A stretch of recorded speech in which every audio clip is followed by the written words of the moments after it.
What if the boats that could shut down one of the world's busiest shipping lanes are hiding inside a mountain right now, waiting for the order to move? That's not a guess. That's confirmed. And this week, US military just did something insane to Iran's coastal hideouts. And I'm going to show you exactly how we know, because there's a real difference between what's confirmed here and what people online are already exaggerating. Before we get into what actually happened, hit that like button, tap subscribe, and send this to the one friend who always asks you, wait, is that actually real, or is that just internet talk? Because this one is real, and you're about to see exactly why. Let's set the scene properly, because a lot of people jumping into this story right now have missed the last few months entirely, and without that background, none of this actually makes sense. Back in late February of this year, the United States and Israel launched a joint operation against Iran that changed the entire region overnight. Iran's supreme leader was killed in that opening strike, along with several senior commanders. Iran called it an act of war. The United States and Israel called it a preemptive strike to stop a much bigger threat before it could happen. Within hours, missiles were flying in both directions. Within days, this had become the biggest open conflict the Middle East had seen in a generation. Now here's the part that matters for today's story specifically. In the weeks after that opening strike, American and Israeli air power went hard after Iran's navy. Ports got hit, bases got hit, ships got sunk in harbor before they ever had a chance to leave. If you looked at satellite photos from March, you'd think Iran's ability to fight at sea had basically been wiped out entirely. But it wasn't, and the reason why is the whole point of this video. See, Iran knew decades ago that it could never build a navy capable of going toe-to-toe with the United States. Big warships, aircraft carriers, destroyers. That's simply not a fight Iran could ever realistically win, and their military planners understood that clearly long before this war ever started. So instead of trying to match American firepower directly, they built something completely different. Thousands of small, fast, cheap attack boats. Boats that cost almost nothing compared to a frigate. Boats that can carry missiles or torpedoes. Boats that are hard to spot, hard to track, and easy to replace if you lose one in a fight. And here's the genius part, the part that should genuinely impress you, even if you have no real interest in military strategy on its own. Iran didn't just build these boats, they built homes for them along the rocky southern coastline and across a handful of strategic islands sitting directly inside the Strait of Hormuz. Iran spent years carving tunnels and caves directly into the mountains along that coast. Real hidden harbors built into solid rock, where these fast boats could sit, protected, refuel, rearm, and launch again within minutes of receiving an order. From the air, from space, from a warship's radar, it just looks like empty coastline, rock, cliffs, nothing to see. And then a hidden opening appears, and boats pour out toward the shipping lanes before anyone even has time to properly react. This is why, months into this war, after the US had already destroyed most of Iran's visible navy, officials were still talking about Iranian fast boats as an active, ongoing threat. Because the ships you can see on satellite imagery aren't the ships that matter most here. The ones tucked away inside a mountain are. Now let's talk about what's actually happened in just the past month, because this is exactly where the title of this video comes from, and I want to walk you through it carefully, because there's a difference between what's confirmed and what people online are exaggerating. In early July, after Iranian forces struck several commercial vessels near Oman, U.S. Central Command launched a massive response. Public statements confirmed the U.S. hit more than 80 separate targets across southern Iran in a single coordinated operation. Air defense systems, command centers, coastal radar, anti-ship missile sites, and according to CENTCOM's own numbers, more than 60 Islamic Revolutionary Guard Corps fast attack boats. Many of those boats were destroyed in or near the very islands we're talking about tonight. Qeshm Island, Bandar Abbas, a coastal town called Sirik. These are the exact locations analysts have pointed to for years as the actual heart of Iran's hidden boat network, not just convenient targets picked at random off a map. That wasn't a one-time event either. Through the middle of July, CENTCOM carried out additional rounds of strikes, each one described publicly as bigger than the last. One U.S. official told reporters that a mid-July strike was 4 to 5 times larger in scope than the operation that came before it. Iranian state media reported explosions at Qeshm and at Kish Island, another location tied to Iran's coastal military presence. Iran's own semi-official news agency reported multiple blasts at Sirik in a single night. On the American side, CENTCOM confirmed it was targeting coastal surveillance systems, missile storage, and maritime strike capability specifically, all aimed at reducing Iran's ability to threaten ships moving through the Strait of Hormuz. And then just recently, after Iran attempted a strike on American forces in the region, the US hit back again. This time, CENTCOM described the operation as a powerful response, striking military command centers, missile and drone facilities, coastal surveillance sites, and what officials called maritime capabilities directly. Explosions were reported across an unusually wide stretch of the coast this time: Bushehr, Kish Island, Avaz, Qeshm Island. One U.S. official called the scale of that night's bombing roughly double the size of the strike before it. So if you're watching this and thinking, wait, didn't they already destroy most of Iran's navy back in March? You're right to be confused. And that confusion is exactly why this story deserves a real breakdown instead of a 5-second headline. The big ships were mostly dealt with early on. What's kept dragging on month after month, strike after strike, is this considerably harder problem. Getting to boats that aren't sitting in open water where you can see them, but hidden inside carved-out rock, sometimes behind reinforced doors, sometimes with more than one hidden entrance, built specifically to survive exactly the kind of bombing campaign that's been running against them for months. If this kind of story is exactly why you keep coming back to this channel, do me a favor right now. Tap that subscribe button and turn on notifications, because this conflict is still moving, and I'm not going to let you miss the next update by accident. Let's talk about why these hideouts have been so incredibly hard to fully knock out, because this is genuinely one of the toughest problems in modern warfare. And understanding it will change how you see every future headline about this war. Picture solid rock, sometimes hundreds of meters thick, standing between a bomb and its target. That's not a wall that collapses the way a building does. That's natural armor built by the planet itself over millions of years, and no amount of modern engineering makes punching through that easy. To actually destroy a facility like this, you need specialized bunker-busting weapons designed to bury deep before they explode. You need very precise intelligence on exactly where the internal chambers actually are, because if you just crater the entrance without touching what's inside, the boats are still sitting there safe, ready to roll out again, the moment repairs are made to the surface damage. And even then, if a base has multiple entrances, which many of these reportedly do by design, sealing one doorway doesn't mean the facility is finished. It might just mean the boats leave from a different opening a few days later, once attention has moved elsewhere. This is the entire logic behind why Iran built these bases carved into mountains, instead of simple boat sheds sitting exposed on the beach. A boat shed gets flattened in a single pass. A mountain doesn't. Iran's military planners understood that a bombing campaign against hardened, hidden, spread-out infrastructure like this becomes slow, expensive, and genuinely frustrating for whoever is trying to shut it down, even with total air superiority overhead the entire time. And that's exactly what we're watching play out right now, strike after strike, week after week, against a threat that keeps surviving because of where it's hiding, not because it hasn't actually been hit. There's a tactic that makes these boats especially dangerous once they do come out, and it's worth understanding, because it explains why the US and its allies take this specific threat so seriously, even though these are individually tiny boats compared to a warship. It's called swarming.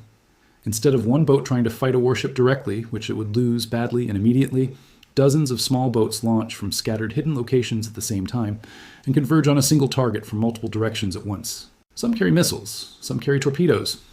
The goal isn't to win a fair fight. The goal is to overwhelm a ship's defenses through sheer numbers and unpredictability, coming from angles a crew simply can't watch all at once, no matter how well trained they are. There's actual footage from years before this war even started showing Iranian fast boats practicing exactly this kind of formation near a US destroyer, closing distance from several directions simultaneously while warnings went out over the radio the entire time. That's not a theoretical threat sitting in some analyst's presentation slide. That's a rehearsed one, practiced repeatedly, long before this specific war ever began. Now, I want to be honest with you about something, because I think a lot of coverage online right now is overselling what's actually confirmed.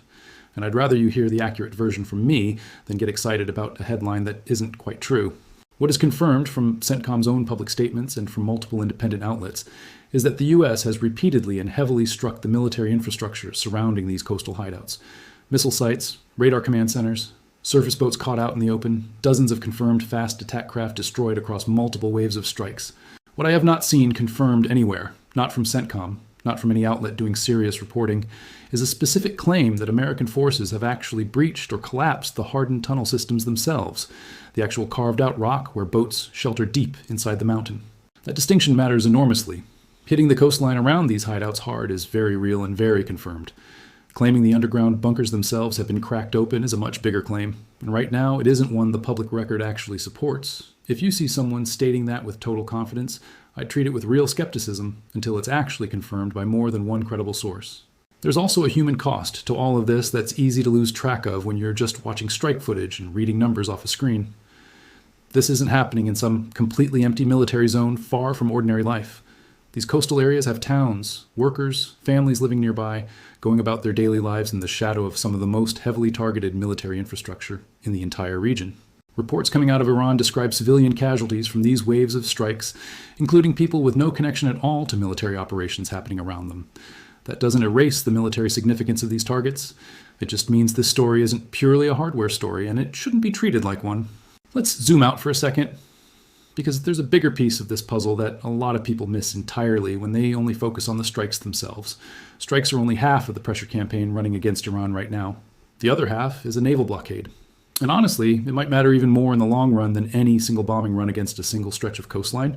Since the US reinstated a blockade on Iranian ports, the economic damage has been staggering.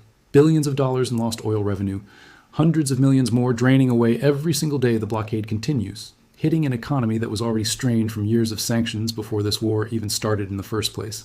Ships have been intercepted. Some have been seized outright. And yes, some vessels have still managed to slip through because no blockade is ever completely airtight against every single attempt. But the overall bleeding is real, and it's constant day after day, regardless of what's making headlines on any given night. So picture the full picture Iran is actually dealing with right now. Direct military strikes hammering its coastline and its hidden boat network on one side, a massive economic chokehold slowly draining its resources on the other. Both pressure campaigns running at the same time, clearly designed to work together toward the same broader outcome, ending Iran's ability to threaten one of the most important waterways on the entire planet. And here's the wrinkle that makes this whole story genuinely more interesting than a simple good guys, bad guys headline. Destroying most of Iran's visible navy back in the opening weeks of this war did not stop Iran from continuing to threaten the Strait of Hormuz afterward, month after month, strike after strike. Analysts who track this conflict closely have pointed out that Iran's big conventional ships were never really the core of this threat in the first place. The real disruptive power was always sitting in those hidden coastal bunkers, in boats too small and too well hidden to easily wipe out from the air, no matter how sophisticated the aircraft flying overhead happened to be. Which means sinking the expensive visible warships back in March, as dramatic as that looked on camera at the time, barely touched the actual capability that's kept this fight going for months since then. There's one more layer worth mentioning before we get to what this all actually means, because it connects directly to everything we've just walked through together. Iran hasn't just been protecting fast boats inside these coastal bases, there's also serious mine-laying capability tied up in the same infrastructure. And mines are a genuinely underrated threat in naval warfare that doesn't get nearly the attention it deserves. Unlike a missile, a mine doesn't need a crew standing by or continuous guidance once it's placed. It can sit quietly in a shipping lane for weeks, waiting patiently for the wrong ship to pass over it. Clearing mines safely and thoroughly is slow, careful, dangerous work. And it's exactly the kind of operation that becomes even more dangerous when the area you're trying to clear is defended by hidden fast boats, capable of swarming in from multiple directions at once. Even in a scenario where the fighting stopped tomorrow, that lingering threat wouldn't just disappear on its own. It would take real time, real risk, and real resources to fully clear, long after the last strike of this war has already happened. Let's go a little deeper on why these specific islands and coastal towns matter so much strategically, because Qeshm, Bandar Abbas, Kish, and Sirik aren't random dots on a map that happen to get targeted. Each one occupies a specific, deliberate role inside Iran's broader coastal defense network. Qeshm Island sits right at one of the narrowest, most heavily trafficked points along the entire strait, close enough to international shipping lanes that boats launching from hidden coves there can reach a passing tanker in a matter of minutes rather than hours. Bandar Abbas functions as something closer to the administrative and logistical heart of Iran's naval presence in the region, home to major port infrastructure, repair facilities, and a significant concentration of IRGC naval command structure. Not just a single isolated hideout among many. Kish Island carries additional strategic weight because of its dual role, both a military asset and, historically, a freer economic zone with civilian air and sea traffic passing through regularly, which complicates any strike calculus considerably, compared to a purely military target sitting in isolation. Sirik is smaller and less internationally known, but analysts have repeatedly flagged it as one of the more heavily fortified coastal points, specifically because it sits along a stretch of coastline with unusually favorable geology for exactly this kind of tunnel construction, deep natural rock formations, that made Iran's engineering task considerably easier decades ago when this entire network was first being built. Understanding that each of these locations serves a distinct purpose helps explain why CENTCOM's strike pattern has moved between them repeatedly, rather than focusing everything on one single site. Degrading this network effectively means degrading all four simultaneously, because leaving any one location largely untouched gives Iran a fallback point to consolidate remaining boats and continue operating from. There's a historical parallel worth bringing up here too, because Iran's use of small, fast, dispersed naval assets against a much larger conventional force isn't a new idea invented for this specific war. It goes back decades to a period sometimes referred to as the tanker war during the 1980s, when Iran used exactly this kind of asymmetric maritime harassment against shipping in these same waters during its long conflict with Iraq. That earlier conflict taught Iran's military planners a lesson that's clearly shaped everything we're watching unfold right now. A large, expensive conventional navy is vulnerable to a much smaller, cheaper, more dispersed threat, provided that threat is patient, well-hidden, and willing to accept a slow, grinding campaign instead of a single decisive battle. The coastal cave network we've been discussing throughout this entire video is really just the modern, considerably more sophisticated evolution of that same basic lesson learned decades ago, applied with better technology, better construction, and a much deeper, more permanent kind of investment in staying hidden long term. Let's also talk about the broader economic ripple effects of this specific front of the war, because the impact here extends considerably further than just Iran's own government finances. Every time this coastal threat becomes active, whether through an actual attack or simply renewed uncertainty about whether one might happen, global shipping insurance rates for vessels transiting the Strait of Hormuz climb sharply. That's not a small, abstract effect. It represents real, immediate added cost for every single tanker, container ship, and bulk carrier passing through, regardless of which country that vessel actually belongs to. Higher insurance premiums translate directly into higher shipping costs, which eventually work their way into global energy prices and the broader cost of goods that depend on that specific shipping route remaining reliably open. That's part of why this specific front of the war gets watched so closely by markets and governments that have nothing directly to do with the underlying conflict between Iran, Israel, and the United States. A hidden fast boat network tucked into a handful of coastal caves might sound like a relatively narrow, contained military problem. In practice, its mere existence, confirmed and active, ripples outward into global energy markets within hours of any incident, real or merely rumored, involving vessels in these waters. Let's also talk about how regional allies are responding to this specific piece of the conflict, because the coastal threat lands differently on Gulf states than the broader war does more generally. Countries with major port infrastructure and energy export terminals along the Gulf have a direct, immediate stake in whether this hidden boat network gets meaningfully degraded or continues operating indefinitely. Several regional governments have reportedly increased their own naval patrol activity in coordination with American forces, specifically in response to this coastal threat, recognizing that a swarming attack doesn't necessarily need to target an American vessel to cause serious regional damage. That regional coordination adds another layer to this entire story worth understanding. This isn't simply a two-country conflict playing out along a stretch of coastline. It's increasingly a multinational effort specifically focused on this one narrow but critically important piece of the broader war, because virtually every government with a coastline anywhere near the strait has a direct economic and security interest in seeing this specific threat neutralized. Let's return to that swarming footage I mentioned earlier, because it's worth walking through in a bit more detail what actually made military planners take that demonstration so seriously at the time it happened. In the footage that circulated years before this current war ever began, multiple small Iranian vessels approached a U.S. Navy vessel from several different bearings simultaneously, closing distance rapidly while radio warnings were broadcast repeatedly, warnings the approaching boats appeared to either ignore or deliberately test the limits of before eventually peeling away. What made that specific incident so significant wasn't that anything was actually fired. It was the demonstrated coordination, multiple boats converging from different angles at roughly the same speed and timing, suggesting genuine command and control rather than random, disorganized harassment.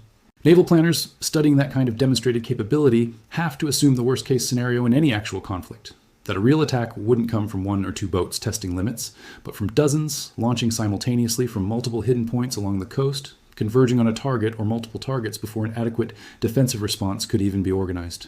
That's precisely the scenario. This entire bombing campaign against the coastal hideouts is designed to prevent from ever becoming operationally possible, reducing the number of boats and the coordination infrastructure available to Iran before that kind of coordinated swarm can actually be executed for real under wartime conditions against an actual target. Before we get to the ending, here's your third and final reminder, and I'm going to do this one a little differently. Drop a comment right now, just one word, hideout, if you made it this far, because I want to see how many of you actually stuck with the full story instead of skipping straight to the end. It genuinely helps this channel more than you'd think, and I read every single one of them. There's a reason I've spent this much time walking through the mechanics, the geography, and the history behind this specific threat, instead of just narrating the explosion footage and moving on. A story like this one gets reduced to a single dramatic clip far too easily, And that clip alone tells you almost nothing about why this particular target has proven so stubbornly difficult to fully neutralize. Understanding the actual doctrine behind these hideouts, why they were built this way, what they're designed to survive, and what would genuinely have to happen for this threat to actually disappear for good, is the difference between watching this war unfold and actually understanding it as it happens in real time. So where does this actually leave us? If you strip away the dramatic headlines and just look at what's confirmed, here's the honest picture. Iran spent roughly 2 decades building a defensive system specifically designed to survive exactly the kind of overwhelming air campaign it's facing right now. Hidden fast boats tucked inside hardened coastal caves, a layered doctrine built entirely around the idea that you don't need to win a fair fight against a bigger military. You just need to make sure that military can never fully finish the job. And months into one of the most intense bombing campaigns this region has seen in a generation, with dozens of confirmed strikes hitting the coastline around these hideouts again and again, that system is still functioning. Not untouched, not unscathed. Genuinely damaged, in fact, with confirmed destruction of dozens of boats and major supporting infrastructure. But not eliminated either, at least not according to anything that's actually been confirmed so far. That's not a satisfying, clean ending. And I know that. There's no single dramatic moment here where you can say, that's it, it's over, one side clearly won. What we're actually watching is something slower and honestly more historically realistic. Sustained pressure against infrastructure that was built on purpose to be incredibly hard to fully destroy, no matter how much firepower gets thrown at it over time. And if history is any guide, conflicts like this one rarely end with one perfect knockout strike. They tend to wind down slowly through some mix of exhaustion, economic pressure, and quiet diplomatic movement happening in the background, while the strikes keep making headlines up front the entire time. Let's actually think through what comes next here, because that's genuinely more useful than just recapping what's already happened. If CENTCOM continues this current pace of strikes, degrading surface infrastructure and destroying boats caught in the open faster than Iran can realistically replace them, the practical value of these hidden bases starts to shrink over time, even if the tunnels themselves never technically get breached. A hideout is only useful if there's something worth hiding inside it. If the boats keep getting destroyed the moment they leave the cave, and new construction can't keep pace with that rate of loss, the underlying strategy starts to lose its actual teeth, regardless of how well the rock itself holds up under bombardment. On the other hand, if Iran manages to slow the pace of losses, dispersing remaining boats further, building additional hidden entrances, or simply waiting out the current intensity of strikes until international attention shifts elsewhere, this entire network could remain a genuine long-term threat for years after this specific phase of the war eventually winds down. That's really the open question sitting underneath this entire story right now. Not whether the tunnels themselves get physically destroyed, which increasingly looks unlikely given how they were designed in the first place, but whether the boats and infrastructure inside them can be worn down faster than Iran can rebuild what's being lost. Maybe that's the real lesson buried inside this whole story. It's not really about boats or caves or bombs at all, not at its core. It's about what happens when a smaller power refuses to fight the fight everyone expects it to fight, and builds something patient and hidden instead. Something designed to outlast the headlines rather than win a single dramatic battle in one afternoon. Whether you think that strategy is admirable engineering or something far darker depends entirely on which side of this war you're watching it from. But either way, understanding it is the difference between actually knowing what's happening in the Strait of Hormuz right now and just reacting to whatever title happens to trend today on your feed. I'll keep tracking this one closely because it isn't finished, not even close. The moment there's something new and properly confirmed, coastal bunkers actually breached, a serious diplomatic breakthrough, anything that genuinely changes this picture. I'll bring it to you straight, sourced properly, without the exaggeration everyone else seems to be running with. Until then, stay sharp. Stay skeptical of anything promising an instant, total victory in a war built specifically to resist exactly that kind of clean, decisive ending.